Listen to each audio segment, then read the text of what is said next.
بسم الله الرحمن الرحيم الحمد لله رب العالمين وأفضل الصلاة وأتم التسليم على سيدنا ونبينا محمد إمام المرسلين وعلى آله وأصحابه وأتباعه إلى يوم الدين.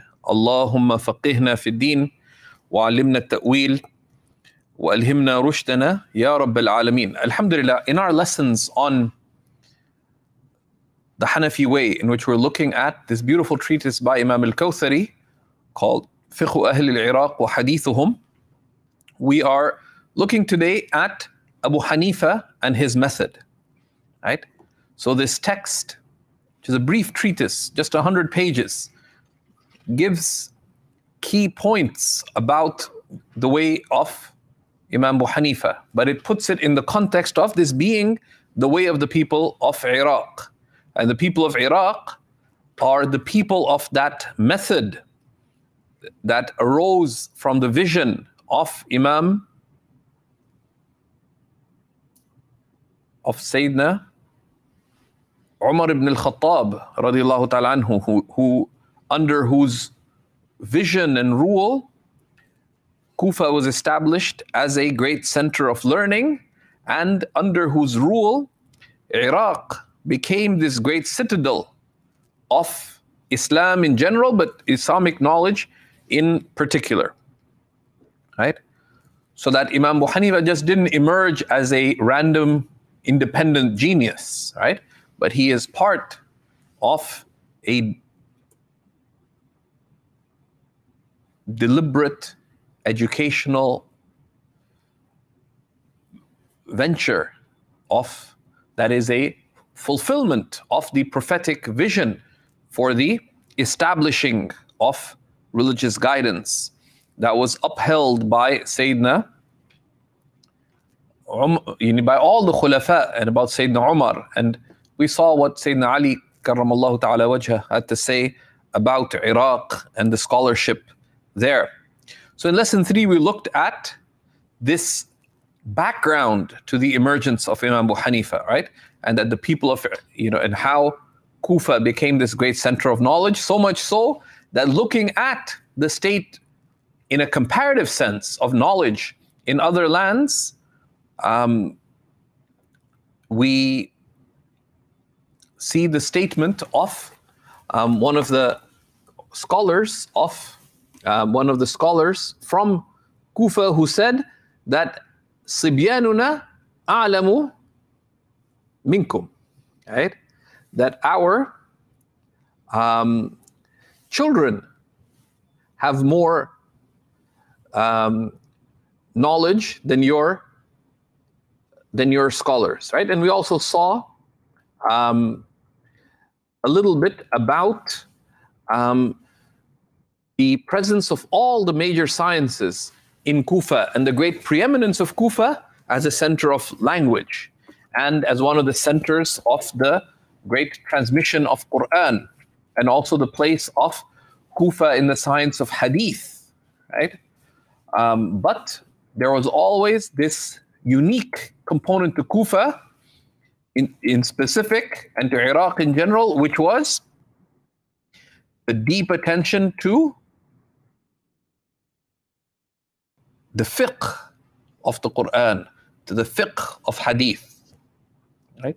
So Kufa was very unique in that respect. Of course, this existed elsewhere as well, and we'll look further at that as we look at, the emergence and then teaching of Imam Abu Hanifa. Our goal is not to look at the biography of Imam Abu Hanifa, right? We saw a little bit about that great golden chain of Ibn Mas'ud and the student of Ibn Mas'ud, whose knowledge was gathered by Ibrahim al-Nakha'i. And Ibrahim al-Nakha'i taught so many, but the main inheritor of the knowledge of Abdullah ibn Mas'ud was Hamad ibn Abi Sulaiman. And Hamad ibn Abi Sulaiman, his knowledge was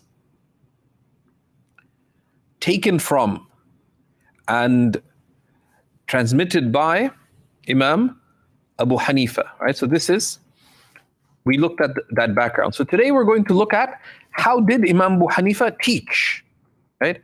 How did Imam Abu Hanifa teach? And this is very, very significant, right? Because appreciating the method of Imam Abu Hanifa gives us a lot of insights into how our madhab, how the Hanafi madhab works. And just to give a few biographical notes to give a background regarding Imam Abu Hanifa, right? Imam Abu Hanifa, rahimahullah ta'ala, was very much a product of this Kufan tradition, right? Of this Kufan tradition that we've talked about, right? Which had a deep concern for tafaqquh, right? For fiqh, right? And the acquisition of fiqh. And that is very important to appreciate, because Imam Abu Hanifa did not begin his life as a seeker of knowledge in a general sense. But that also gives you an appreciation of the nature of knowledge in Kufa. That Imam Abu Hanifa didn't begin his life as a student of knowledge in the sense that, you know, he didn't just from childhood just study with the scholars. He was a trader. He only dedicated himself fully to knowledge well into his 20s, which is remarkable. However, the educational milieu there in Kufa was one of ilm and deen. Right? So Imam Abu Hanifa took from that, and the connection of the people of Kufa to Quran, to hadith, to the Arabic language, and to fiqh was very, very strong. And Abu Hanifa emerged in that way, learnt his knowledge in this way that gathered between these fundamental pillars of religious knowledge: the Quran, hadith, the Arabic language, and fiqh, right? And fiqh. And this method that we'll see, that's the method of Imam Abu Hanifa in tafaqquh, was not a bid'ah that he came up with, but rather it is part of this continuity. That the way of tafaqquh, of gaining understanding of fiqh, that after learning the basics, it's based on this way of asking questions. You know, the student asking questions, but the teacher giving questions and testing his students as a result. So there's a process of tafaqquh, which is very much how the Prophet ﷺ taught. And if you look at a brilliant work by a student of Imam al-Kawthari, Sheikh Abdul Fattah Abu Ghudda, who edited this work that we are looking at, you see the Prophet ﷺ as a teacher. He taught ﷺ by encouraging the asking of questions. And in the manner by which he answered questions. He didn't just answer the question, but in his answers he gave mafatih, he gave keys and qawaid and principles and usus and foundations to build the knowledge, understanding, and intellect of the Sahaba. And we looked at some of that in the very important level 1 course at Seekers on how Islam works, the foundations of religion and guidance. So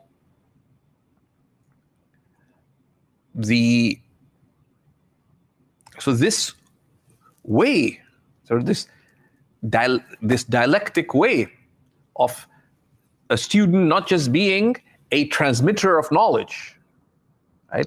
That the student takes from the sheikh and they transmit, but rather the student actively asks and the teacher teaches through the answers, but also the teacher tests the students by how they ask their questions, how the teacher asks questions of the students, and by other ways of testing. Right? And to understand the way of Imam Abu Hanifa, and if you look at Sheikh Abdul Fattah Abu Ghudda's work on Ar-Rasul al-Muallim, it's a very accessible work on the Prophet as a teacher, and this actually translated into English. Right? The teacher, the Prophet sallallahu alaihi wasallam as a teacher. This is translated, I believe, by Sheikh Muhammad Zahid. Translated by Sheikh Muhammad Zahid Abu Ghudda, who is the son of Sheikh Abdul Fattah Abu Ghudda, whom Sheikh Abdul Fattah named his oldest son, Sheikh Muhammad Zahid, who's based here in Canada, after his teacher, Sheikh Muhammad Zahid Abu Ghudda. The Sheikh Muhammad Zahid al-Kawthari, the author of the treatise we're looking at. So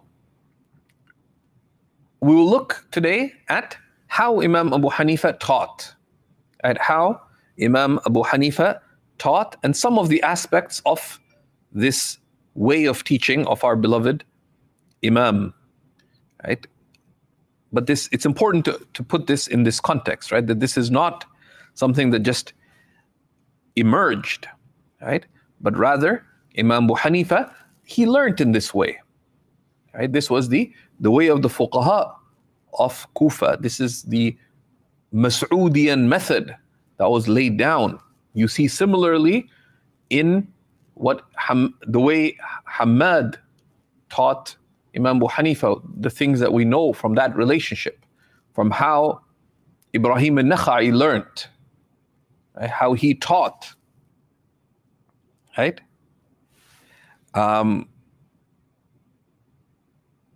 Right?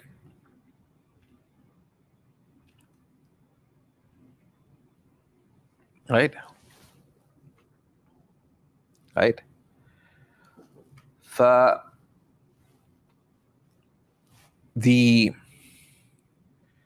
So this background is very, very significant, right? And the role of the strength of the Arabic language in this is also particularly important. And this is something Imam Muhammad Zahid al-Kawthari, if you look around page 51, 52, you see the background on the strength of Arabic in Kufa, right? This is one of the great pillars that wherever knowledge of Quran came, right? That the preservation of the Quran, the preservation of Hadith was a civilizational, the fard kifaya. And wherever you see, emphasis given on the preservation of Quran, see also a great emphasis on the preservation of Hadith, and also an emphasis on the preservation of the Arabic language, right? Because that is a great foundation, and the Sahaba took that very seriously, right? Especially Sayyidina Umar. Sayyidina Umar didn't actually like people to speak other than Arabic, right? And even the companions, you see many statements of Sayyidina Umar particularly, and then later of Sayyidina Ali on the importance of the Arabic language. And Iraq was very unique, as Sheikh Abdul Fattah, Sheikh Muhammad Zahid al-Kawthari in this treatise mentions, that Kufa and Iraq were unique in that of the peripheral, outside of Mecca and Medina, that in Kufa and the other great Iraqi city of the Arabic language, Basra, one of the wisdoms of why the Arabic language was preserved so strongly there, vis-a-vis Damascus or Egypt or elsewhere, was that, in Egypt, where, from the early centuries, eventually Imam Shafi'i ended up in Egypt, and before him you have like Layth ibn Sa'ad and so on, is that in Misr, which is Egypt, but specifically it refers to Cairo, modern day, Cairo. There you had the Aqbat, the Copts of Egypt, the Coptic Christians, right? And in Sham, in the lands of the Levant, of Greater Syria, you have the Roman influence, right? And the trade routes with the Romans, etc. So there's a lot of non-Arab influence, right? And even the Hijaz, was on these trade routes. So there's a lot of non-Arabs who would settle, even in the Hijaz, right? Particularly after the generation of the Tabi'een, right? Which is why, interestingly, in the early centuries, you don't find great imams of the Arabic language from the Hijaz, right? But Kufa and Basra became the heartlands of the Arabic language, right? One, because of the lack of a lot of external mixing there, right? And also they were, in a sense, established as intentional cities, as we saw in the previous lesson, right? They're established to be pillars of knowledge in this civilizational project, right? And from the beginning, this was a great civilizational concern. And that's very important when it comes to the fiqh of Imam Abu Hanifa, right? And its emphasis on the dilalat of the nature of the indications of the Arabic language, right? Because this was something deeply rooted in the Kufan concern, right? And that you see when you study usul al-fiqh, right? The nature of the khas and the nature of the am, right? And the indication of the specific text and the indication of the general text and the decisiveness of Quranic indications, right? Of the dilalat, the indications, the dilalat of the Quran. So that's very significant. Okay. Now, looking at how Abu Hanifa taught, right? So we're going to go past his life and biography, etc., and we'd encourage you to read up on that. And there's some good resources in English. Two books that we can recommend is the work on the four Imams by the great 20th century Azhari scholar, Sheikh Abu Zahra. I think the book's called The Four Imams, and the biography of Imam Abu Hanifa is a good biography. Similarly, our dear teacher, Sheikh Jibril Haddad, has a work on the four Imams. It's got a good biography of Imam Abu Hanifa, and it's important to know about the other Imams as well, of course.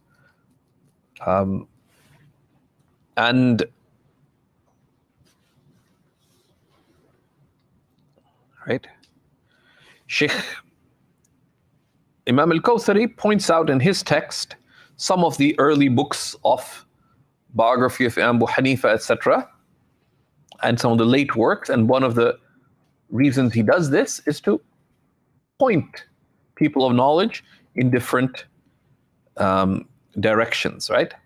And one of the things, just for those of your students of knowledge and who are able to follow in the Arabic, Imam al-Kawthari, right? There's one of the Azhari scholars, I believe it was Sheikh Hassan al-Shafi'i, is mentioning that there's a difference between a scholar in general and someone like Imam al-Kawthari. He says, Imam al-Kawthari, the way he speaks, it's as if the Islamic intellectual tradition is all open in front of him, like a book. So there's a difference. That the average scholar reads some books, they have access to a certain body of knowledge, but there are these rare encyclopedic figures, right? In the 20th century, one of the rare figures, and our ummah has been blessed with people like this, right? I have met ulama who I have never asked a single question about, and I've only asked them questions that I spend months wondering about, that they except that they had a thorough, nuanced, and digested answer. And they could cite all the references for it, right? And there's people like that in our ummah, alhamdulillah. But Imam al-Kawthari was in this way. Right? That's why some people said, he must be making this stuff up, right? So, for example, right, he mentions there's a great work on the biographies of the Imams by Ibn Abdul Barr. It's called Al-Intiqa. This is published with the editing of Sheikh Abdul Fattah Abu Ghudda. So Al-Kawthari just in passing says that most of what's mentioned in the Intiqa of Ibn Abdul Barr, which is his biography of 3 of the 4 Imams, most of it's taken from this other work by Ibn al-Dakhil. Now, he saw that work. I'm not sure that it's even been published yet, right? And there's a bunch of works that people said, nobody else has seen this work, but Imam al-Kawthari had, right? And that's a separate thing to know the biographies of these great scholars who served this ummah, like Imam al-Kawthari did in the first half of the 20th century. And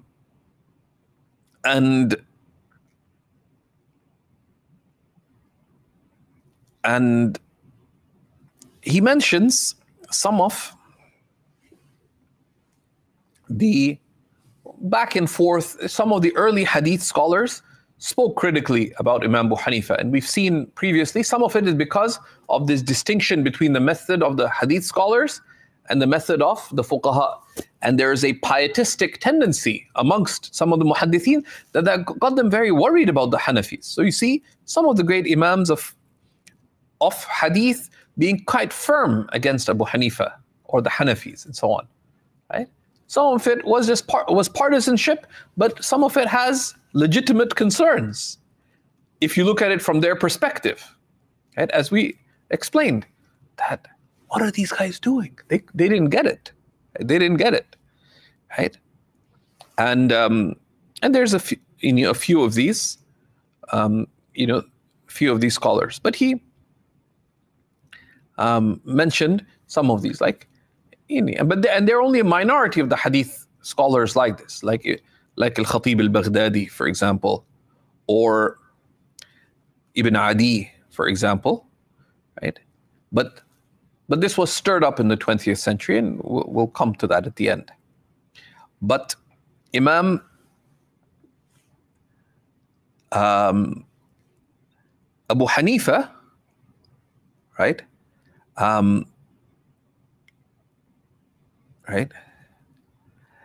is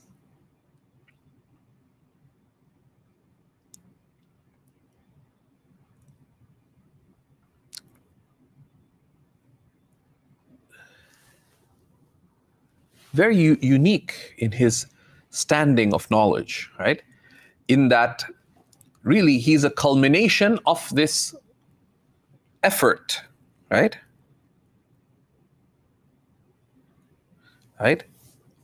Of this effort, right? That preceded, right? And Allah subhanahu wa ta'ala undeniably blessed him with unique brilliance, right? But that unique brilliance is founded on a civilizational foundation and building and effort that preceded, right? Which is why, Imam al-Kawthari, if you look page 54, he cites some of the great imams and what they said about Imam Abu Hanifa. And he's relating this from Al-Hafiz Abdul Rahman ibn al-Jawzi, a great Hanbali hadith master. He says that people do not differ regarding the understanding of Abu Hanifa or his fiqh, right? And he says, and Sufyan al-Thawri and Abdullah ibn al-Mubarak would both say that Abu Hanifa is the most learned of people. Abu Hanifa afqahu an-nas, right? And he cites Imam Malik ibn Anas, the founder of the Maliki school. Said, he was asked, have you seen Abu Hanifa? And he said, I saw a man, which if he talked to you about this pillar, if he wanted to tell you that it is gold, he could convince you. Right? And Imam al-Shafi'i radiyallahu ta'ala anhu said, الناس عيال على يعني في الفقه على أبي حنيفة. People are the dependents of Abu Hanifa in fiqh. People are the dependents of Abu Hanifa in fiqh. Right? Right? And there are many other quotes like that you can see. Right? But this point of continuity, right? That his emergence, and when you look at his way of teaching, the key to appreciate is that he didn't just one day wake up and say, you know what, I'm going to teach in this way. Right? This way has this foundation that's important, right? And this is how he had learned, but he distilled that. And there is an urgency. There's an urgency to focus this method. Why? The urgency to focus this method was that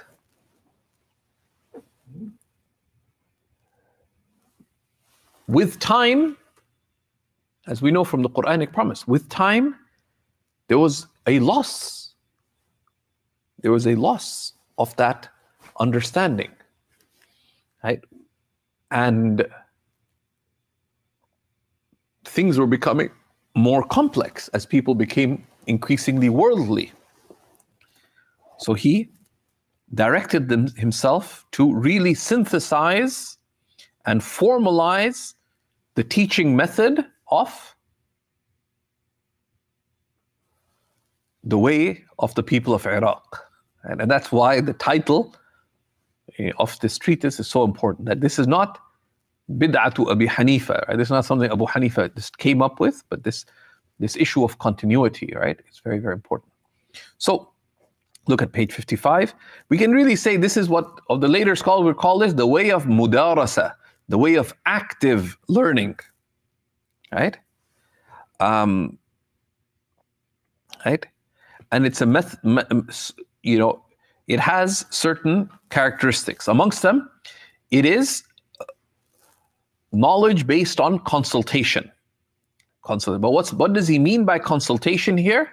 It's of the students actively asking the teacher, and the teacher actively engaging the students, testing the students, training the students. Right? And he says, and this is a way, this way, تلقته جماعة عن جماعة. This way itself, this consultative way of learning was taken by large groups of people. Whom? The people of Kufa, the people of Iraq, from large groups of people back to the Prophet ﷺ. Right? Right? And the school of Abu Hanifa also, was transmitted uniquely. Why? Because, as Ibn Abi al-Awam mentions, that,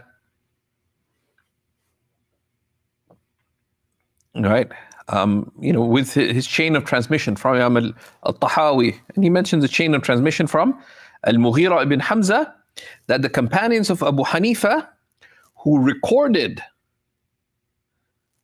his fiqh, right, were, and this is not his students, but those who recorded his fiqh were 40 accomplished scholars, right?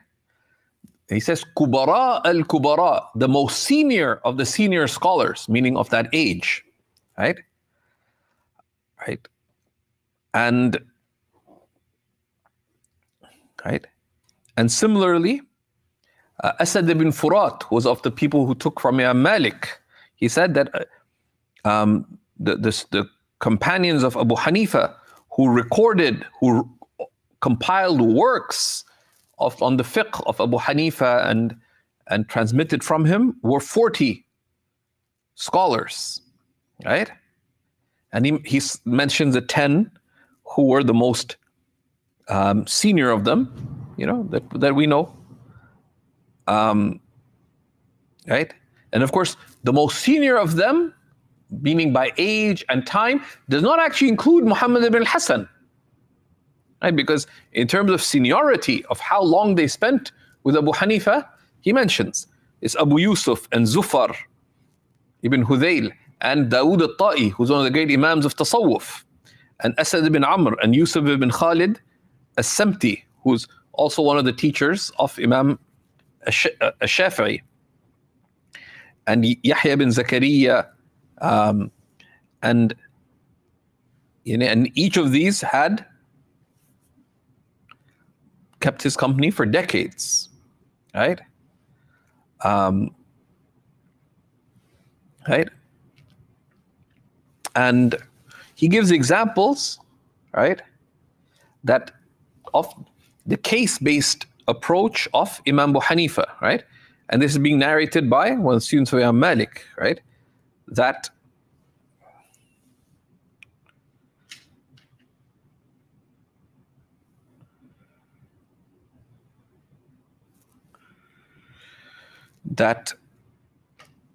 they would take a case and sometimes spend days upon it, right? So Asad bin Furat mentions that, right, that people used to go to Abu Hanifa to seek an answer on a question, right?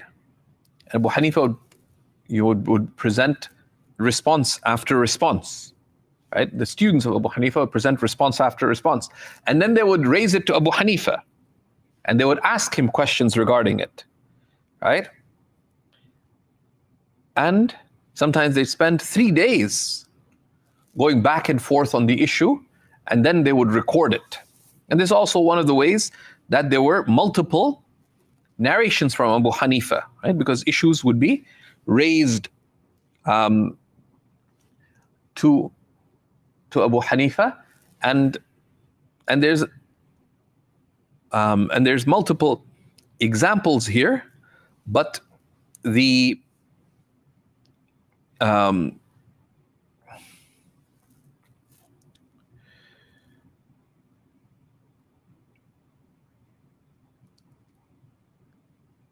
right, that the way Abu Hanifa's circle was structured, right, is that you would have the outer circle of students, and then you have the senior students, then you have the senior-most students, and then you have the senior-most of the senior-most students, which are, Abu Yusuf and Muhammad al-Hasan, Zufar al-Hasan. And when questions would come, he would let the outer circle speak, right?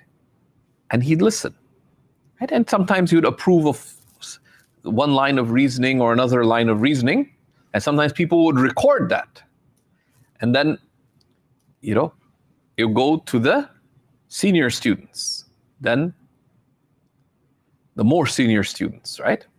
So that's why sometimes you have, and that's why the secondary narrations from Abu Hanifa are of less consideration, right? Because sometimes there would be a narration there that Abu Hanifa approved of something or voiced an opinion, but that wasn't necessarily his final opinion on the issue, right? Whereas what is recorded in Zahir al-Riwayah would be expressive of, typically, of the final opinion of Abu Hanifa, right? And in this, and you have to also appreciate that Imam al-Kawthari is writing at a time when much of the tradition had not been published in books, right? In printed books. So he mentions that Yahya ibn Ma'in said in his Tarikh and the Ilal, in the narration of the Ilal by Ad-Duri, and it can be found in the Zahiriyya in Damascus. Okay? Right? And he puts these little sprinkles, right? And this is what Imam al-Kawthari's book. So for example, Al-Hafiz Abu Nu'aym, one of the great imams of Abu Nu'aym al-Isfahani, there's difference of opinion about his name, right? And how it's written, right? So he just puts that in passing. Abu Nu'aym, whose name is this and this, right? And those things, like Imam al-Kawthari, if you read, you have to, as a student of knowledge, pay attention, because he says things like there's a story behind everything he's saying, right? But the point here is that one day Imam Zufar relates that Abu Yusuf was told once by Abu Hanifa that, oh Yaqub, woe be to you. Don't write everything that you hear from me, because one day I may have this opinion, and then I may leave it, and then have another opinion, and then I might leave that and have another opinion, right? But what does this refer to? This refers to this process of while the issue was being studied, right? While this issue was being studied, so Abu Hanifa would not be giving his opinion. He may express approval of this line of reasoning or that line of reasoning. Says, don't be hasty in recording from me, because this is the process of getting them to learn and understand, because knowledge is a capacity, right? And Abu Hanifa, his focus, why didn't he just write a book? Say, this is my approach, because his focus was to train encyclopedias of knowledge, right? Abu Yusuf, what are his books? The books of Abu Hanifa are Abu Yusuf, Muhammad ibn Hassan, Al-Hassan ibn Ziyad, and Zufar, and all those who took from him, right? Those are his books. His books are the Hanafi madhab, right? And he gives many examples of this, right? And it's mind-boggling the kind of numbers of students that Imam Abu Hanifa had, right? Right? But of the distinctions of Imam Abu Hanifa's school, right, is that Imam Abu Hanifa did not establish his school as his individual opinions on the issues. It was based on this consultative process. Issues would come, the first the first circle of students would discuss it, then the second, and he would engage them occasionally on it, right, till it came to the senior students. They would voice their opinions, and frequently he would express his opinion in approval, sometimes in disapproval of one thing and the other, right? So this is why, this is the idea of his school being based on mudarasa, right? So, so Al-Muwaffaq al-Din al-Makki, in his biography of Abu Hanifa, he says that Imam Abu Hanifa placed his school through this process of consultation, of mudarasa, of active learning and discussion, right? And he didn't just go with his opinion, right? It's his opinion confirmed with this whole process, right? And this is part of Imam Abu Hanifa's taqwa as well, right? There's a piety in it that he was cautious. He didn't hasten to express his opinion, but also this is part of his training of his students, right? And sometimes he'd remain on the same issue for a month or more. Of course, not that's all they'd be doing for the month. I mean, there'd be the transmission going on, but he would pick issues for them to be discussed back and forth, right? And then Abu Yusuf, who's his undisputedly senior most students, right? He would lay down what was the conclusion. He was sort of the one who would take the final, that, okay, this is what Abu Hanifa said, right? Right? And so, right? So this process, right? And he allowed his students to hold their opinions, right? And that's why we see that both Abu Yusuf and Muhammad ibn al-Hassan said that we never took an opinion ourselves except that Abu Hanifa had said it as well. But of course, Abu Hanifa had said it not as a position, but that he had also indicated its soundness. And there's a lot of things about that, right? So, right? And that's why Imam Ibn Hajar al-Makki, Ibn Hajar al-Haytami, who wrote one of the great biographies of Abu Hanifa, and I encourage an argument can be made if you want to read just one brief biography of Abu Hanifa, classical biography. There's a good case for Ibn Hajar, because Ibn Hajar writes brilliantly.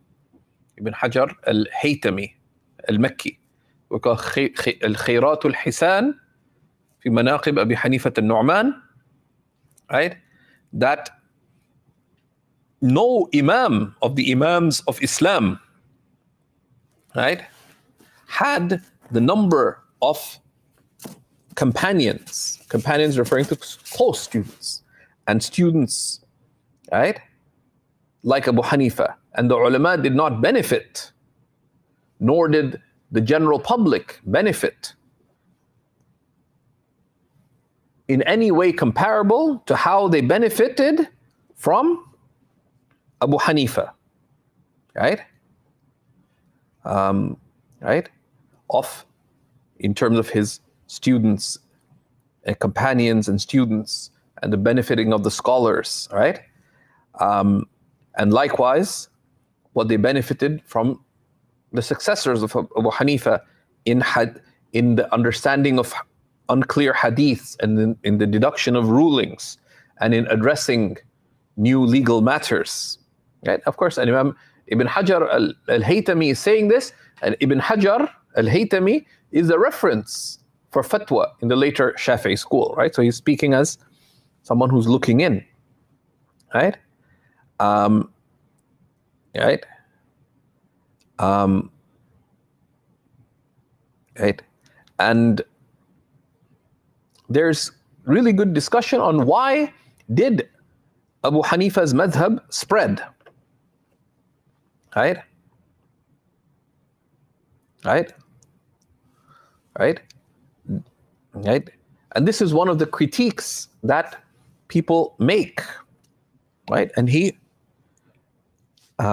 quotes one of the important books on knowledge called Al-Fahrasat of Ibn al-Nadim, right? Right? Right?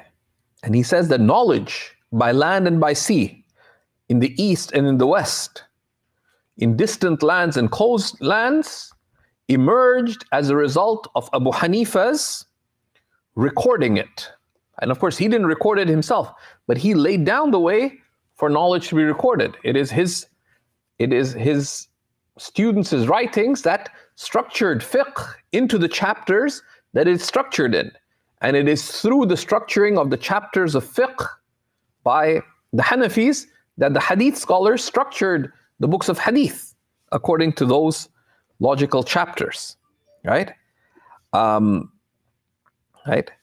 And Ibn al-Athir, who was a brilliant scholar who wrote one of the great dictionaries on hadith terminology, on the usage, the linguistic usage of hadiths, An-Nihaya fi Gharib al-Athar.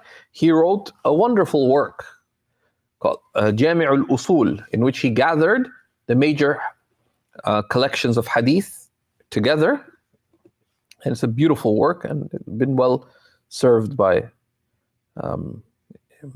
Sheikh al-Arnaout, I believe. Right? Right?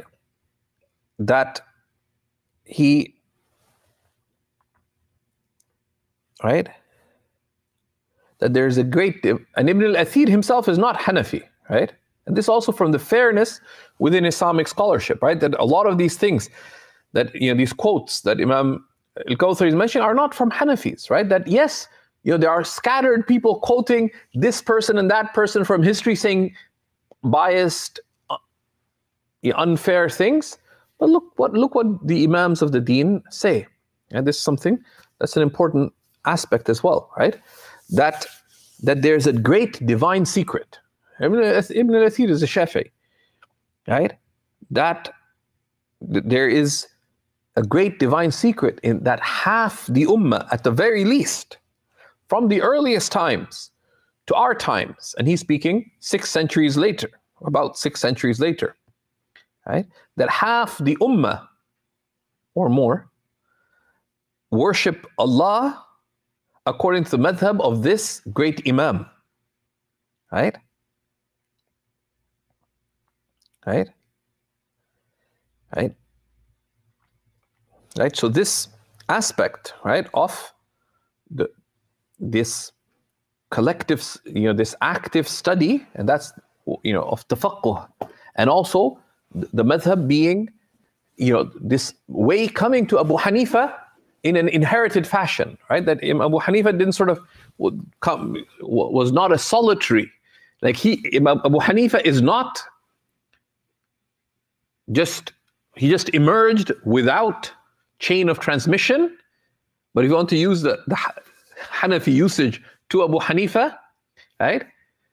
He is not munqati', he's not cut off, right? But he's also, Abu Hanifa's way is not ahad, right? It's not just Abu Hanifa got this just from his teacher, right? This is the way of Ahl Iraq, particularly the way of Ahl Kufa, the ulama, that this way of tafaqquh, this was a way transmitted group of scholars, from group of scholars, right? And it was transmitted likewise, right? So the Hanafi madhab is based on shuhra and tawatur in that sense, right? Right? And that's of the aspects of resilience of Abu Hanifa.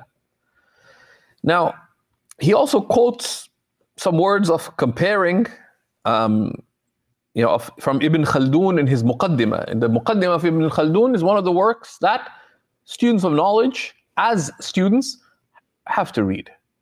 And now there's a serviceable translation of the Muqaddimah of Ibn Khaldun in English, and he has some very good, very insightful things to say about Islamic education. It's actually, the whole thing's online as well, but the sections on education are interesting. And Ibn Khaldun was a genius, right? A lot of people say he's the first great sociologist, etc., and so on. But there are things he's saying that sometimes Ibn Khaldun talks conceptually, right? So he says that, when it comes to various schools, he does a sort of typology, but this is not an absolute case. That in the early centuries, the people of the western lands of Islam, the Maghrib, are, and this is talking about the early century, when Islam spread there, they were a badawa, there was little civilization in the western lands, the Maghrib, and even in the Andalus. This is in the early, we're talking about in the age of the Salaf, because as we know, Islam reached Al-Andalus during the time of the Salaf, right? And likewise, right, the Ahl Hijaz, right? Though, we have Mecca and Medina, but civilizationally, simplicity prevailed. Whereas Iraq, right? Iraq was far more sophisticated in its knowledge and in its complexity and in the nuance of the challenge, civilization, social, economic, political challenges there. So the madhab that prevailed there was a madhab that had the methodological sophistication to suit the kind of complexity of the land that it was in, right? And that's also why, as Islam spread in so many lands, the Hanafi school spread with it, right? And Abu Hanifa goes into other issues with respect to the qira'ah of Abu Hanifa, right? And where the qira'ah of Abu Hanifa connects with the 10 qira'at, etc. Right? And now, there is an important point. We're not going to unpack it, right? But you have to be aware, right, that the books of knowledge are written for people of knowledge, people of understanding. So Imam Abu Hanifa mentioned something here in passing, but it's important to be aware of, and I'll just touch upon it just so you're aware that he says that what is mentioned in some of the books, of tafsir of variant narrations of Abu Hanifa, these are not established from Abu Hanifa to begin with, right? Because books of tafsir are not Quran, and they're not preserved from error, right? They're authored by great human beings, but no one besides the prophets is free of error. So we just have to be aware that some early books of hadith say, and Abu Hanifa read this way. Okay, he said it. What's the proof? Is there a chain of transmission? Is it sound, rigorously authentic? Do the Hanafis say, whose madhab, who recorded everything Abu Hanifa transmitted of significance, do they say that Abu Hanifa recited that way, right? That's something to be aware of as well, right? Likewise, many of the things that are mentioned in the books of tafsir about narration, especially earlier books, sometimes it's mentioned, it is said, all that it's indicated, if there's no chain of transmission, and the chain of transmission is not, number one, rigorously sound, and number two, free of error. It's okay. غاية ما فيه that it is said that Abu Hanifa recited this way. It doesn't mean anything. And likewise with some of the other things that are mentioned as being the qira'ah of so-and-so.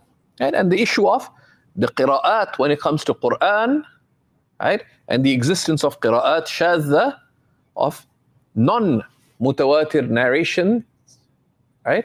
And how they're understood is something that the ulama of usul are well aware of. They're well aware of. And the Hanafi books divide the qira'at into the mutawatira and the mashhura and the ahad and the shadh.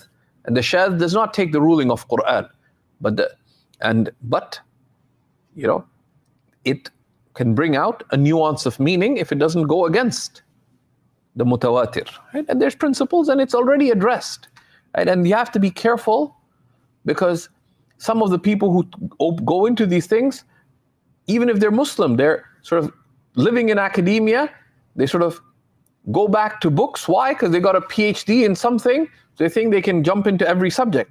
Are you specialized in this? No. Have you trained with living specialists in this? No. Right? So they get confused, and they like commenting on anything under the sun, and we respect specialization. But whose specialization? Right? Those who have isnad in those sciences, right? And don't just listen to anyone and everyone saying anything and everything. And we'll look at another example of that, right? So, right? And he also mentions a point about how much hadith Imam Abu Hanifa transmitted, right? Right? And these are gathered in his work, in the various masanid from Abu Hanifa, right? We're not going to, and there are many of these that are narrated by the early scholars, right? By the early scholars, right? And page 58, you know, the various masanid of Abu Hanifa that were narrated even by the scholars of hadith.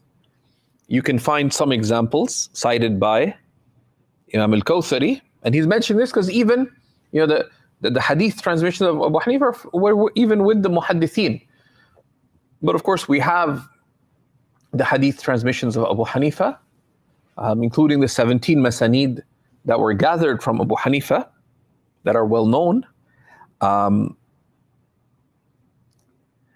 But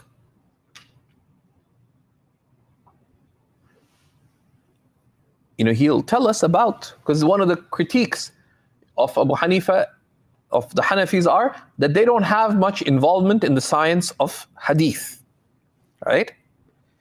But before we look at that, Imam al-Kawthari just takes a side route where he just touches for a moment upon, and this is page 59, just very briefly, right, that the role of Imam Abu Hanifa in the Arabic language, right? That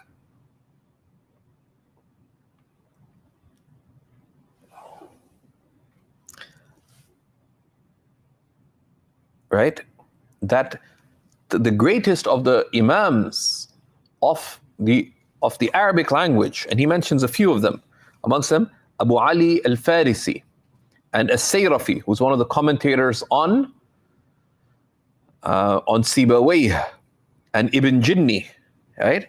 Each of them wrote treatises on the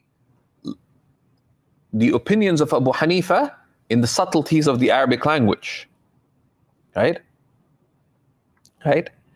And you see that very clearly in the Hanafi books of Usul al-Fiqh, particularly when you go to the larger works and the early works, right? The likes of the Usul of Jassas and al-Dabusi, and al-Karkhi, and the Usul of al-Sarakhsi, and Bazdawi is a little tighter, but these works of Usul and the large early works of Usul that came after that, the nuance of, and to understand not just the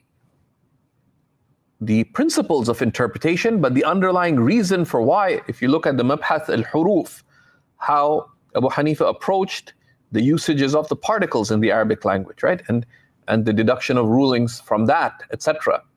You appreciate the imama, Imam Abu Hanifa as being an imam when it came to the Arabic language, but not just imam on the Arabic language on its own, but joining between Quran and Hadith and Arabic language and fiqh, right? So now, before we look at this issue of Hadith scholars who are Hanafi, and Sheikh Abdul Fattah, Sheikh Imam al-Kawthari lists many of them, right? And and he gives their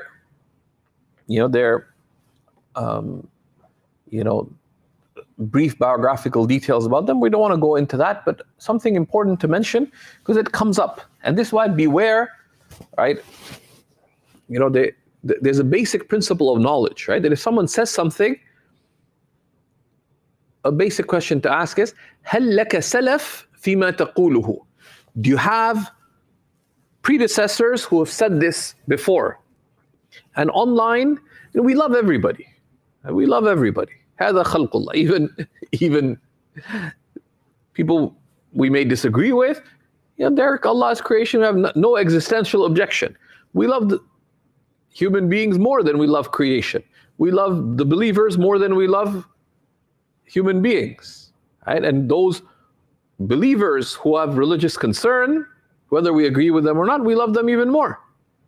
But we may still disagree with them, but on principle. One thing to be careful about are those, and a lot of people are now enchanted by the dazzle of academia. So people will say, oh, the musnads of Abu Hanifa, such and such academic came up with this thing that the chains of transmission of the musnad of Abu Hanifa are baseless, etc. A lot of these people raise issues, and they're half read, half baked, and we don't want to say half-minded, but they don't exhibit much,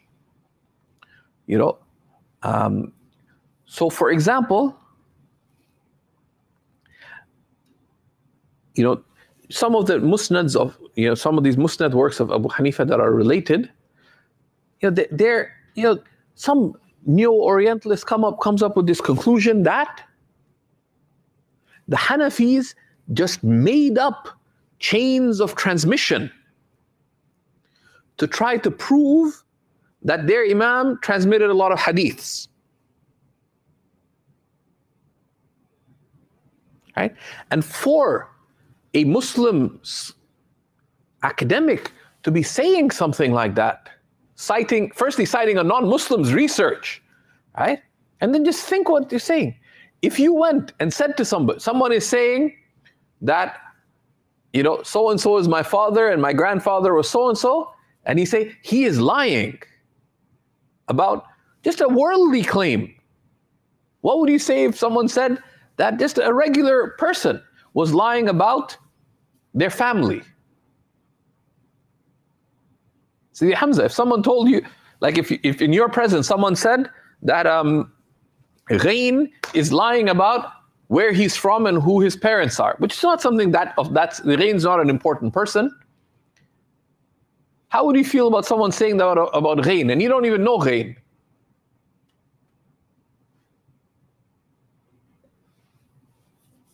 Anyone? People would wonder what the basis of their claim is. Yeah, you'd wonder about, right?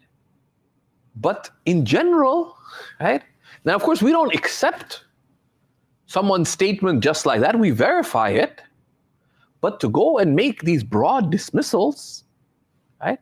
That is, what's called by the principle of tahakkum, overstatement, right? But then to go and to claim, if you know about the uprightness and reliability of these people. Now, nobody believes that any scholar is free of error. No, we accept that. And we navigate. That's why we have a scholarly method that we strive to uphold in anything that we do. But to go and say that a person who compiled a book deliberately made up chains of transmission of people who don't exist, right? And not only that, but then the Hanafis, generation after generation, transmit these books and they're all making a pretense. They commented upon it, pretending that it's actually from Abu Hanifa. Like, come on, right? Whereas of the many answers, and this is addressed, right? That's why, the emperor may look, if you look at the emperor's entourage and the whole procession, it may look dazzling. There's banners and flags, but the emperor has no clothes, right? These people writing these stuff, yes, it may be printed in nice volumes and sophisticated $200 editions and so and so, and they may have research libraries and all these things that very often Muslim institutions might not. But of the simple answers to this issue, are the Musnads of Abu Hanifa established? Is a very simple reality, which is that the narrators of the Musnad of Abu Hanifa were, number one, fuqaha, right? Who are not known to the muhaddithin, right? They transmitted these works to fuqaha. So these are people not known to the muhaddithin who compiled, especially in the later generations, the muhaddithin focused on those who were in the da'irat al-naql, right? Of those who, in the circle of the transmission of hadiths. These texts were being transmitted, the Masanid of Abu Hanifa, by people who are not. A lot of them don't have biographies in the books of Rijal compiled by the ulama of hadith. Big deal. Secondly, a lot of them, if you see where they're from, are from Bilad ma wara an-nahar, in the Far Eastern lands, right? And those lands were devastated, centuries later. So very often, even great imams of the madhab, we don't have a lot of biographies of them left. Big deal. Very big deal, right? So but there are many other tests of the consistency of those hadiths. So these people say, oh, they just took the hadiths of the muhaddithin and they put Hanafi chains of transmission on them and said Abu Hanifa also narrated that. And those hadiths related by Abu Hanifa, by the wording in those books, are also found in the writings of Muhammad ibn Hassan. They're found in the writings of Imam al-Tahawi. They're found in the writings of Imam al-Jassas. They're found with chains of transmission in the writings of Imam al-Quduri, like his Tajreed. They're found in the writings of, I don't know if we mentioned al-Dabusi, al-Karhi, and so many of the early scholars who are transmitting with chains of transmission. Even Sarakhsi and others transmit those hadiths with their chains of transmission. Right? You find them in, right? So this is where, but there is a civilizational capitulation in the minds of many Muslims, right? Because some people go, they study for a few years, they don't go beyond. Like, someone who finishes a full madrasa program, that's like they've just done high school. Someone who's done high school, and you do economics in high school, are you considered an economist? We just did high school, right? You've just, and many of them haven't even finished like a program, or they've done it in a very superficial way. Then instead of completing their studies, they go into academia, right? And we have the institutional challenges we have in our ummah, they go and they're like, oh my God, they see a library full of books and they have funding and they have this, they have that. And the truth is not determined by wealth. The truth is not determined by number of books someone's library has, right? So be aware of those things, right?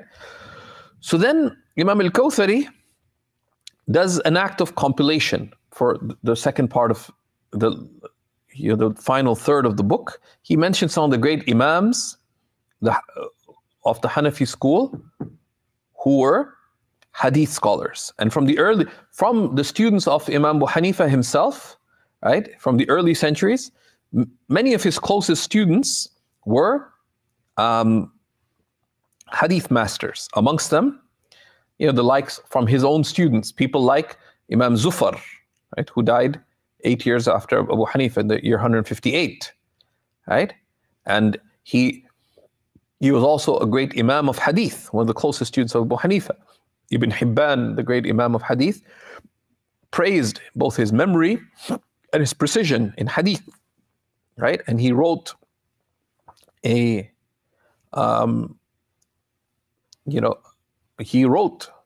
compiled a work of Hadith. And many of the students of Imam Abu Hanifa were great masters of Hadith. Layth ibn Sa'd, right, who died in the year 175 and was the Imam of Egypt, right? He was of the students, and he was a great Hadith master. But a lot of the Imams of knowledge deemed him Hanafi. Amongst them, much later on, Shaykh al-Islam Zakaria al-Ansari in his commentary in Bukhari deemed Layth ibn Sa'd to be Hanafi, right? And he mentions and he had taken from the knowledge of Imam Abu Hanifa, right? And he explains that. And many, many others, right? Amongst the other great Imams from the early generations of those who took from Abu Hanifa, right, and who were great Hadith masters was Abdullah ibn al-Mubarak, right? You can find that page 61, biography number 5, right? And Abdullah ibn al-Mubarak, whose book, whose number of great books of Hadith, amongst them Kitab al-Zuhud, we have, right now, right? And he was a very close student of Imam Abu Hanifa, right? Right? And of course, Abu Yusuf himself, and Abdullah ibn Mubarak died the year 181. Abu Yusuf, Yaqub ibn Ibrahim al-Qadi, right, the closest student of Abu Hanifa, was not only an Imam in fiqh, but his knowledge of Hadith was highly praised. And likewise, Imam Muhammad al-Hasan, the close student of Abu Hanifa, died in the year 189 after the Hijrah. He's of the narrators of the Muwatta of Imam Malik, but but about a third of it or less or thereabouts is his own narrations where he disagrees with Imam Malik, right? So he's transmitting frequently through Abu Hanifa, right? And many, many others. So he cites the great early Imams, and these great students of Abu Hanifa who were all hadith masters, right? And known for their piety. If Abu Hanifa was weak in hadith, why would they have ascribed himself to him? It's one of those historic absurdities. Of course, we're trying not to go into all the names, but amongst them also very notable, of course, of those who took from Abu Hanifa is Waqi' ibn al-Jarrah, who died in the year 197, right? Yahya ibn Ma'in, the great hadith master, said, I saw no one better than Waqi' ibn al-Jarrah, right? Right? And Waqi' ibn al-Jarrah used to give fatwa on the position, according to the fiqh of Abu Hanifa, because he took from Abu Hanifa, right? And Imam Ahmad ibn Hanbal said about Waqi' that benefit from the writings of Waqi', because I have never seen anyone, he himself said, I never saw anyone who encompassed knowledge more and had greater memory than Waqi'. And Waqi' was also of the teachers of Imam al-Shafi'i. We have the famous lines of poetry, right, of Imam al-Shafi'i.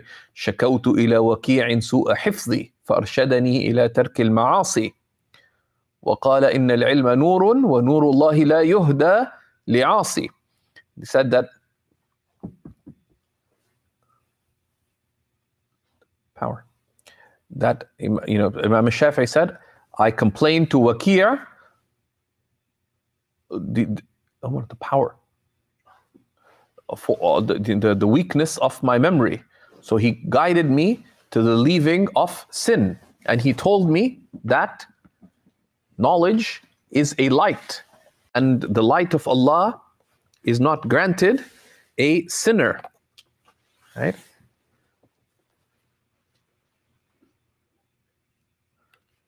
So he's, Al-Waqi' is also, and there's many, many others, right? And he lists so many of them. And he goes by generation after generation listing the great Imams of Hadith who were Hanafi, right? And we don't need to go to all of them. We just cited some, but he goes by date of passing away, right? Right? But just to highlight amongst the others, and this is now page 64, Yahya ibn Ma'in, the great Imam of Al-Jarh wa Ta'dil, the science of criticism of narrators, who died the year 233. He studied directly under Muhammad ibn al-Hasan, right?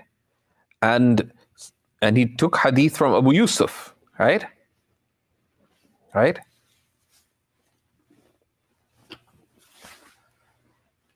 And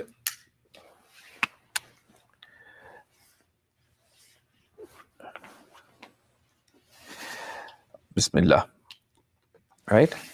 And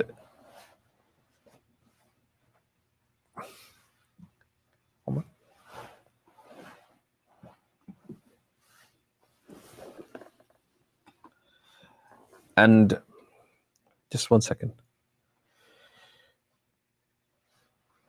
Right, and he was also Hanafi in his madhab, right? And so on. So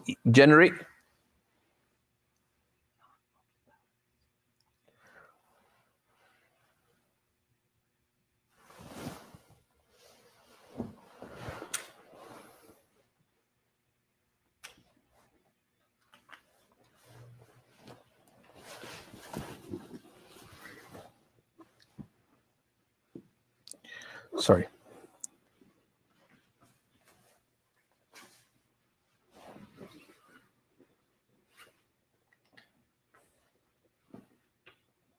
Right?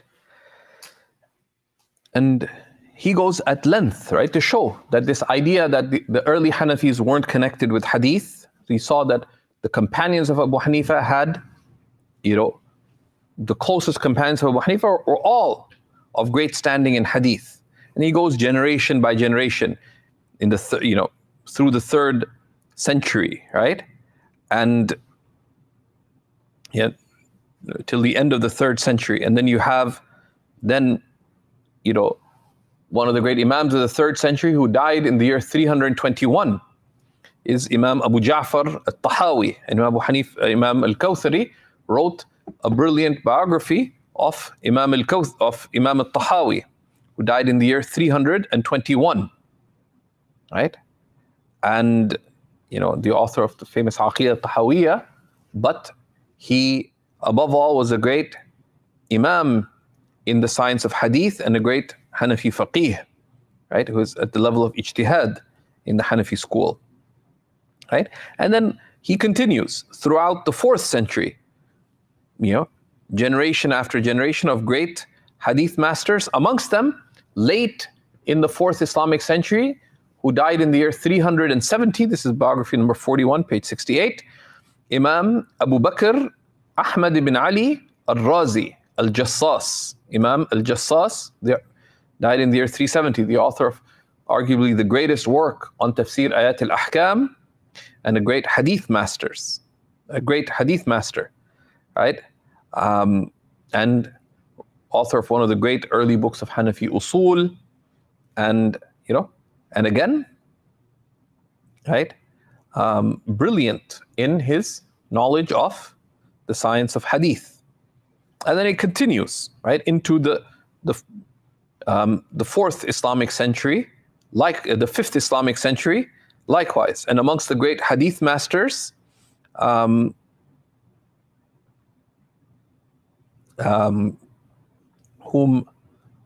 I don't think Imam al-Tahawi, Imam al-Kawthari, who he doesn't mention, is, just in passing, is Imam al-Quduri. Right? Imam al-Quduri, who in the 5th Islamic century, if you look, now they have published a juz of the hadiths of Imam al-Quduri, but as the biographer al-Quduri mentions, al-Khatib al-Baghdadi, who was deeply biased against the Hanafis, used to respect his knowledge of hadith tremendously, right? And would praise him effusively, right? And likewise through the centuries, right? And then, into the 6th Islamic century, you see amongst you have the emergence of a number of works of the Masanid, right?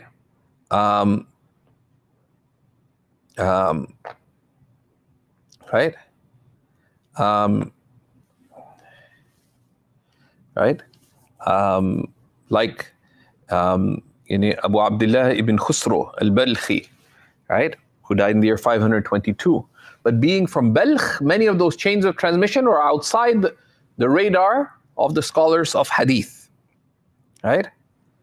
And Imam al-Kawthari gives a few keys to understanding the critiques against that, right? And likewise, into the 7th century, you have the great Imam as-Saghani, who was one of the first great hadith masters of the Indian subcontinent, right, who wrote a combination between Sahih Bukhari and Sahih Muslim, right, called Masharik al-Anwar, which has multiple commentaries on it. He died in the year 650, right? And likewise, in every century, there are great hadith masters from the Hanafis across the lands, right? And we're just citing a few, right? Page 71, he also mentions Imam al-Manbaji, right? Al-Manbaji, who died in the year 698. Imam Abu Muhammad Ali ibn Zakaria al-Manbaji, who wrote who's a great Hanafi faqih, and who wrote a brilliant work which is published. And a lot of students of knowledge neglect this. And one of the mashayikh in Damascus had recommended it, and alhamdulillah went through it, called Al-Lubab fil Jam'i Bayna al-Sunnati wal-Kitab, where he shows the hadith evidences of the Hanafis. And he wrote a number of other works in hadith as well. right? And then you get into the age of the commentators of the Hidayah. A number of them were great hadith masters as well. Amongst them, Imam Shamsuddin al-Saruji, right? Who wrote Al-Ghaya fi Sharh al-Hidayah, and so on, right? And then you have a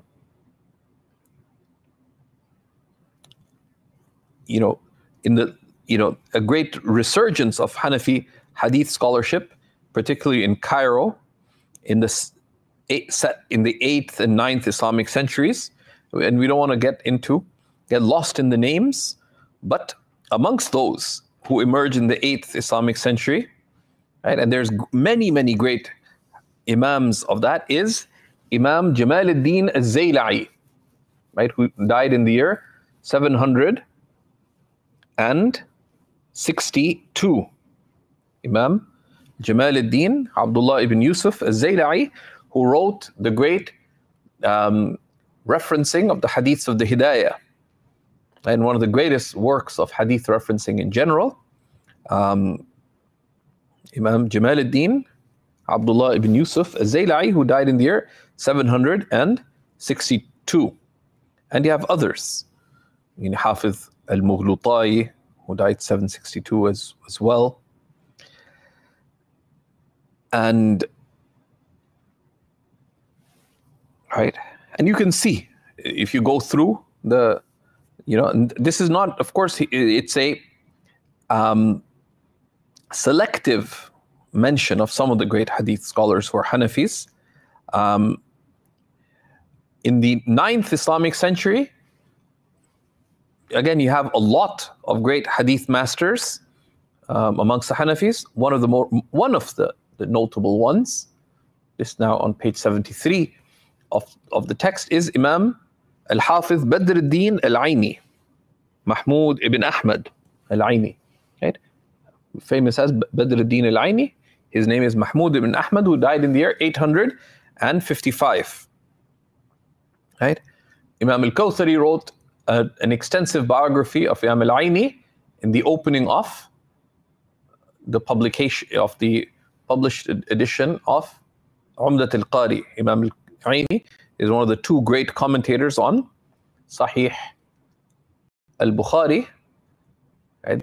The two greatest commentators is Ibn Hajar al-Asqalani, who's Shafi'i, and Imam Badr al-Din al-Aini, who was Hanafi, and wrote other important works in the science of hadith commentary and in the other hadith sciences as well. He also commented on the Sunan Abi Dawood. He commented upon Sharh Ma'ani al-Athar of al-Tahawi, etc. And then in that 9th century, you also see Imam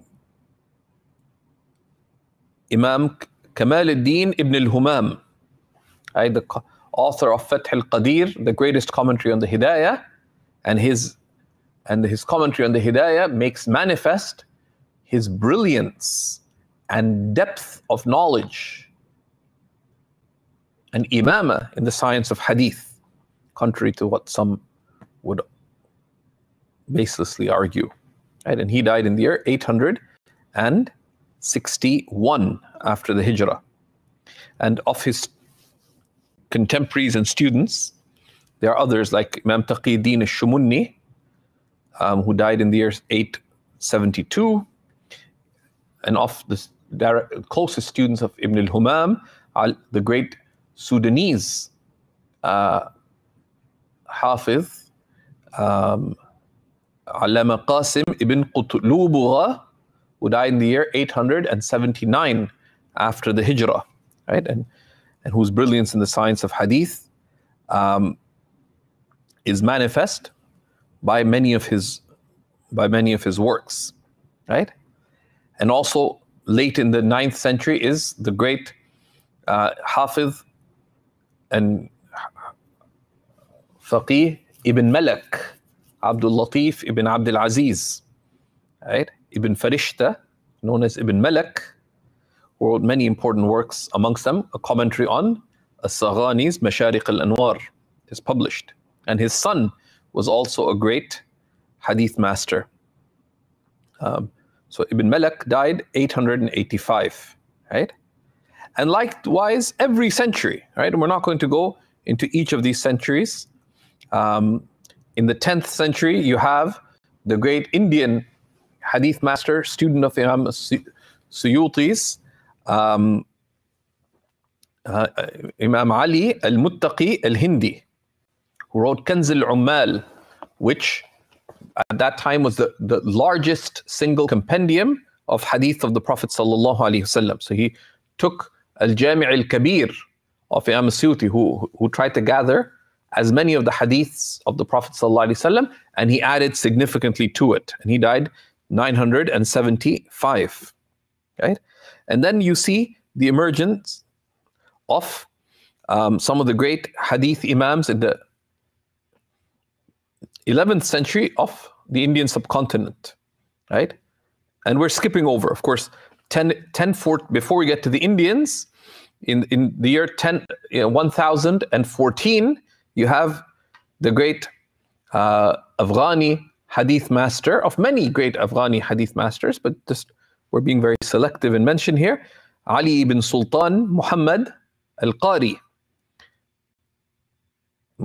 famous as Mullah Ali al-Qari, right? But his name is Ali ibn Sultan Muhammad al-Qari, who's originally from Herat in modern day Afghanistan, but he migrated to Mecca, who died in the year 1014, and wrote the great commentary on Mishkat al-Masabih and many, many other great books. Right? And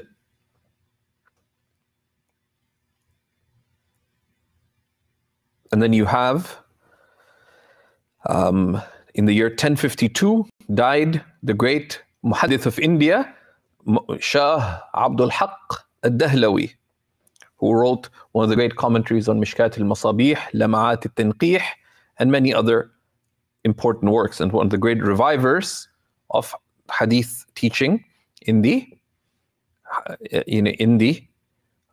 Indian lands. And then there was a great revival of hadith scholarship in India, but then amongst the notable hadith masters as well that we can mention selectively is the great Hanafi faqih, the great theologian, the great imam of later Islamic spirituality, Imam Abdul Ghani ibn Ismail al-Nabulsi, Sidi Abdul Ghani al-Nabulsi, who died in the year 1143 after the Hijrah. And he has many important works in the science of hadith, and his own writings show his mastery of the science of hadith. And likewise, you have in the Ottoman lands, amongst others, Sheikh Abdullah al-Amasi, who wrote the largest single one of the really large commentaries, possibly the largest commentary ever on Sahih al-Bukhari, called Najah al-Qari, and it's been published now in Turkey. And likewise, across all the lands, throughout history, in the beginning of the 13th Islamic century, you had one of the marvels of Islamic history, the great scholar from India, originally from Gujarat, who after beginning his studies in Gujarat, migrated to Zabid, and then from Zabid migrated to Egypt, where he flourished in his scholarship. Sayyid Muhammad Murtada al-Zabidi, who's the author of the one complete commentary on the Ihya of Imam al-Ghazali, and one of the great, brilliant encyclopedic works of Islamic scholarship. He also wrote one of the largest commentaries, one of the largest dictionaries in Arabic, Taj al-Arus, in which he commented upon Qamus al-Muhit of al-Fayruzabadi. And he wrote many, many important works in the science of hadith, and his commentary on the Ihya bears witness to his brilliance in the science of hadith. A hadith master as great as Al-Hafiz al-Iraqi often mentions that he couldn't find a particular hadith quoted by Imam al-Ghazali, but very consistently, Imam al-Zabidi finds considered chains of transmission for it, and sometimes shows that the hadith, and often, sometimes corrects the hadith assessment of al-Iraqi, right? And others. And then he goes through that. And then if we hit later in the 13th century, you have the great Imam Muhammad Abid as-Sindi, who wrote a 16-volume commentary on Ad-Durr al-Mukhtar in Hanafi fiqh, right, called At-Tali' al-Anwar ala Ad-Durr al-Mukhtar, in 16 large volumes. Alhamdulillah, it's still not fully published, but the manuscripts of it are now available. He also wrote a large commentary on the Musnad of Imam Abu Hanifa called Al-Mawahib al-Latifa, and this is published. So Muhammad Abid as-Sindi, who was from Sindh, as the name indicates, but he migrated to the Hijaz. He died in the year 1257. And we have so many other great scholars, but at the beginning of the 14th Islamic century, you have Fakhr al-Hind, Imam Muhammad Abd al-Hayy al-Laknawi, Imam Abd al-Hayy ibn Abd al-Halim al-Laknawi, right? Who died in the year 1304, right? And Imam al-Kawthari has a few critiques of him, briefly, but he says the most knowledgeable person of his age when it came to the hadith of ahkam, and who wrote incomparably brilliant, the most comprehensive work ever written on the science of al-Jarh wa al-Ta'dil is by Imam al-Laknawi. Imam al-Laknawi wrote great works in Hanafi fiqh, but also in hadith commentary and in the science of hadith. And he died at the age of 39, having authored over 125 books. And then there are many contemporary scholars as well from the Indian subcontinent who wrote the great commentaries on Bukhari. In the last 150 years in the Indian subcontinent, great commentaries, top 5 commentaries have been written on every single one of the 6 books of hadith, on Bukhari and Muslim and Tirmidhi and Abu Dawood and Nasa'i and Ibn Majah. All of them have been commented upon by hadith scholars from the Indian subcontinent in the last 150 years, and also in the Muwatta of Imam Malik and other works. At that time, in the 14th Islamic century, there's also the teacher of the teachers of Imam al-Kawthari, the great muhaddith, the great Imam of Tasawwuf, the great theologian, Imam Ahmad Diyauddin al-Kumush Khanawi, who wrote a beautiful collection of 10,000 hadith called Ramuz al-Hadith, and he commented upon it in 5 volumes in Lawami' al-Uqul, and that's a beautiful and very beneficial work of hadiths, right? And then he goes into many, many other works, like, and Sheikh Abdul Fattah Abu Ghudda adds, some other names of great hadith scholars, right? So there's this great hadith revival in India, partly as a result of the attacks on the Hanafis right from the 19th century by the emergence of different revivalist movements, amongst them the Ahl al-Hadith and so on, right? So great, as is the Sunnah of Allah subhanahu wa ta'ala, great scholars of hadith were manifest, and he mentions the names of some of them, right? And this has continued and remains the case all the way to our times, that there are great hadith scholars, whether in the Indian subcontinent or amongst the scholars of Sham. We Sheikh Abdul Fattah Abu Ghudda, one of the great hadith masters of the second half of the 20th century, who was a student of Imam Muhammad Zahid al-Kawthari, and you have their students like Sheikh Muhammad Awama, who's still alive, may Allah protect him. His wife passed away yesterday, may Allah have mercy on her. And many of those who took from them, both from the scholars of Syria and elsewhere. And then you have the great scholars in other lands who are Hanafis. So this remains a living tradition. So the Hanafis, we've seen from the time of Abu Hanifa, right, till our time, every generation of Hanafis has had great scholars of hadith who had contributions in the science of hadith recognized across the ummah. So there are some imbalances regarding the Hanafi school, right?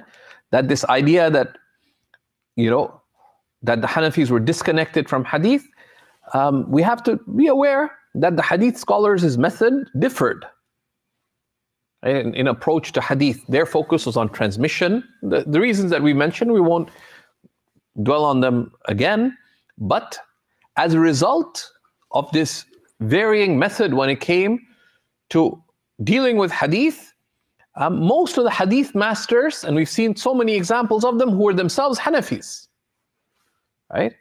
Like Waki' and Ibn al-Mubarak and Yahya bin Ma'in and throughout history. But also, most of the hadith scholars, they were fair with respect to the Hanafi narrators of hadith and also to the Hanafi school. But there is a small minority of hadith scholars who were critical and unfair, right? And there were but this is an exception. This is an exception.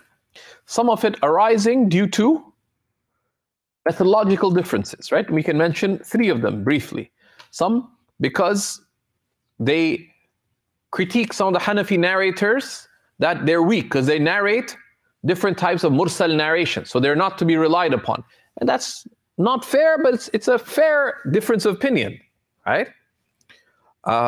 Others, because the Hanafi narrators were applying Hanafi principles when it came to accepting and rejecting narrators. And that difference led to those narrators themselves being questioned because of how they were narrating. And some Hanafis were excluded from being mentioned amongst the hadith narrators, particularly because the Hanafis in distant lands, in general, we don't have a lot of biographies of them, partly due to the fall of the Central Asian lands by the various Mongol hordes and so on, but also that they were outside the sphere of the scholars of hadith, right? We also mentioned, beware of some of the neo-Orientalists and neo-reformists and those enchanted by academia and so on, who delve into these kinds of things based on personal readings and going this way and that. The simple thing is, which of the ulama say this? Right? Say, well, that's my research. So, okay. Bismillah. What our understanding of the deen is that our deen is preserved through ambiguous chains of transmission. Not just the transmission of the Quran and the Sunnah, but the transmission of the understanding of the deen. Right? And we should be taking our deen from those whose understanding corresponds to the understanding of their teachers. Right? Because this is preserved guidance, right? It's not a bunch of theories. So just be aware of that. And just because someone may have, titles and, and this and that does not, we respect everybody, we love everybody, we can benefit from their things, but just be wary, right? That, okay, who are you taking this understanding from, right? And we have to be respectful, and we never call out anybody of knowledge publicly or whatever. What I've seen from my teachers is even people we'd have major methodological differences with, they would speak of them very respectfully. Right?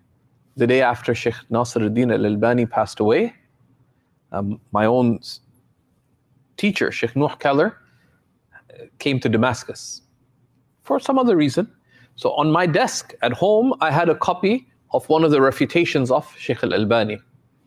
So Sheikh Nuh picked it up, he smiled, and he says he passed away, rahimahullah. I didn't know he'd passed away the day before or whatever. And he And he said he was a good man. He was a person of deen and good character. And he served the sunnah of the Prophet ﷺ. And he mentioned many good things about him. They said, and there are things, of course, we differ with him about. But then he mentioned some praise of him, right? And that's the way of balance. Doesn't mean we take from anyone, but respect is important. But at the same time, inna hadha al-amra deen. This matter is your deen, your life transaction with God. So be careful as to whom you take your understanding of your life transmission of God from.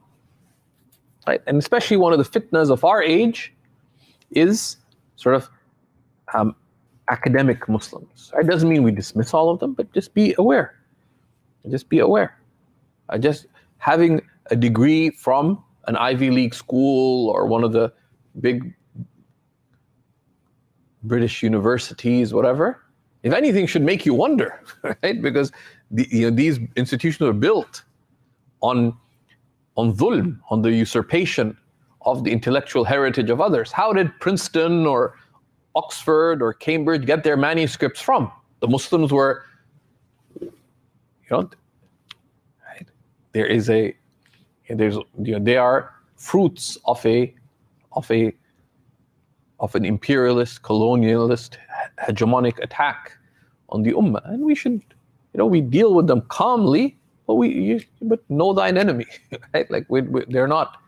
That's not where we take the criteria of rigor and religious understanding. Is not that you got a PhD from wherever. If anything, should make us wary that, okay, is this person following the way of their mashayikh? Simple as that. Right? And we don't, and never question anyone publicly, never speak ill of anyone.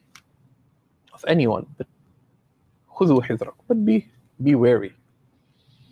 وصلى الله على سيدنا محمد وعلى آله وصحبه وسلم والحمد لله رب العالمين. Any questions here? بإذن الله. Sorry, there's a lot to go through. I didn't want to spend too long on this treatise, but wanted to convey these key points بإذن الله تعالى. And just so, we have to be aware that in balance, just to close off, that not everything in scholarship is sound, right? That some of the critiques of Imam Hanifa, that shouldn't fluster us, right? Because throughout Islamic history, there's been a mainstream approach, right? The characteristics of that mainstream approach are three. It's balance, principle, and fairness, right? And there are differences of opinion, and we approach them with balance. That's just the nature of revelation. Allah tells us that there are verses that are clear, they're the foundation of the book, and others that are unclear. And that's just part of the test. Likewise, the sunnah of the Prophet ﷺ, right? And so we approach, right, that we see that there will be difference of opinion. And we also respect the passion of critics. That part of the reason in history and now, some of those who differ with us will get passionate about that difference because they take this truth seriously. And as the Imams of the spiritual path say, it is our hope that those who criticize us will be fully rewarded. Because we may think that they erred in their conclusions, but we hold their intentions to be sound. And we hope that their intentions are sound so that our fellow believer is rewarded. But we differ, right? So, right, that is what we see about the way of Imam Abu Hanifa, right? And how this is connected to this civilizational effort, as we saw. And Abu Hanifa, his way of teaching, we look at some of his methodology, but how he conveyed that methodology was based on how he was connected to that way of Ahl al-Iraq, which was conveyed by Abdullah ibn Mas'ud and so many other companions, and that is the fruits of the vision of the great visionary companion, Sayyidina Umar al-Faruq radiyallahu ta'ala anhu, وعن أئمتنا ورثة النبي صلى الله تعالى عليه وآله وصحبه وسلم والحمد لله رب العالمين. Any questions before we close? I was asking, Why isn't the Muwatta of Imam Muhammad popular today, in particular in the Indian subcontinent where it isn't taught in the Darsi Nizami syllabus? That's not true. The Muwatta of Imam Muhammad is taught. The Muwatta of Imam Muhammad is taught and has been taught in many places. Some of the hadith programs would cover both the Muwatta of Imam Muhammad, the main transmission of the Muwatta. They would also teach the Muwatta of Imam Muhammad. And historically, the Muwatta of Imam Muhammad has been taught extensively. We have multiple Indian commentaries on the Muwatta of Imam Muhammad, and also in Urdu. But, amongst one of the most important commentaries on the Muwatta of Imam Muhammad was by Imam Abdul Hayy al-Laknawi, whom we mentioned, who died in the year 304, called At-Ta'liq al-Mumajjad, Sharh Muwatta al-Imam Muhammad. And it's a text that has been transmitted throughout history. That's why you'll find many other great commentary. The Ottoman era scholar Imam al-Kamakhi wrote Al-Muhayya fi Sharh al-Muwatta. Mulla Ali al-Qari wrote his commentary, although much briefer, on the Muwatta of Imam Muhammad, right? And so it has played its role, right? Other questions? Hamza, what is Hanafi Salafism? What are their claims? No, are they wrong? What is Hanafi Salafism? Or Salafi Hanafism? There's a tendency in each of the schools, each of the sciences, to sort of say that, let's go back to some earlier point, right? So some want to go back to before the later scholars, right? So for example, if we look at a simpler case, although it is very nuanced, is that there are some people in the science of hadith who say, the later scholars turned the science of hadith artificial, and they were influenced by usul al-fiqh and by logic and this and that. So they try to reduce it down to narrow frameworks, and that's the mutaakhirin. So let's go back to the early scholars of hadith. And some, and it depends how early they want to go, right? And let's revisit the conclusions on the hadiths and so on, and that, and there's, likewise, you find in fiqh, so in the Hanafi school, you find some of those who would say that we want to go back to before Al-Kamal ibn al-Humam. And some would also exclude Imam Badruddin al-Aini, although Imam Badruddin al-Aini took fewer unique positions, right? Whereas most of after Ibn al-Humam, everybody deferred to the brilliance of Ibn al-Humam, pretty much, in the Hanafi school, even when they disagreed with him. Right?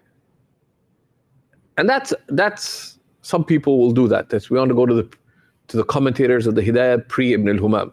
But they're not consistent, because you cannot operate in understanding the Hanafi school without the post-Ibn al-Humam period, right? Others will say that, the Hanafi madhab became narrow with these sort of works like the Hidayah and so on. So we want to go back to the richness of Bada'i al-Sana'i' and the Mabsut of al-Sarakhsi and earlier. Sometimes just lazy people, right? To be honest, who, they say, Khalif tu'raf, disagree and you'll become known. So they'll say, we go, learn based on Bada'i al-Sana'i'. Why? There's a way that's worked for 1,000 years, and the Ummah has produced brilliant scholarship. You want to do something different. Why? Right? But you see, these people, did they learn that from anywhere? No. That's a simple exclusionary thing. Who are your teachers? Is this what they say? No. Right? And that's usually the illatul ilal. Right? That's the underlying cause of underlying malaises. Right? Illa also means malaise, right? Others will say, no, let's go back to the early Hanafi school. That's when things were dynamic, right? So you want to go back to this, generally, the most feasibly you can go back to the 3rd and early 4th Islamic centuries and the dynamism of the Hanafis back then. And what are you going to do with it, right? The fuqaha, on the other hand, don't hesitate to be boring. Right? That what is our duty? To make guidance clear for people. That's ultimately what it's about. Right? Al-alim wal-muta'allim sharikani fil khair. The duty of the people of knowledge is firstly, the underlying thing is the preservation of deen. That we train those who will bear this religion, this knowledge and guidance after us. That's the first duty, is to continue this sacred transmission. That's number one. Right? That's encapsulated. SubhanAllah, met Sheikh Qasim al-Ta'i al-Baghdadi, remarkable scholar. He came to Amman a few weeks after the US invaded Iraq, 2003, I believe. We met him. He was just in his late 30s at the time, but brilliant, brilliant scholar. And I have a whole bunch of his treatises and books. He was since kidnapped a few years ago, a number of years ago, and nobody knows whether he's alive or dead. But the day that the US invaded Baghdad, and it was deep in the night when the invasion became clear, that morning at Fajr, Sheikh Qasim still taught his class. That's because nothing should interrupt this transmission. So, so that's the cause of this, right? Is that this disconnect. So the concern of the ulama is the transmission of this guidance, number one. Number two, teaching people what they need to know at the basic level, at the level of what will enable them to live their deen in a full manner, right? To convey deen to them, right? To connect the knowledge of fiqh to the lived tradition, to a purpose, which is ihsan, right? And to answer people's questions. That there may be people not interested in learning their deen, even the basics and stuff, but people come, تُحْدِثُونَ وَيُحْدَثُ لَكُمْ. You do new things, and new rulings are made clear for you, as the Prophet ﷺ said. Right? So that's their role. Someone comes with a question, and they answer people's questions. That's what they're interested in. They're not interested in, like we respect all these great figures, we study their scholarship, but we're not interested in what's the distinction between the method of so-and-so and so-and-so. There's an academic interest in there, but that is at the periphery of the primary concern. Right?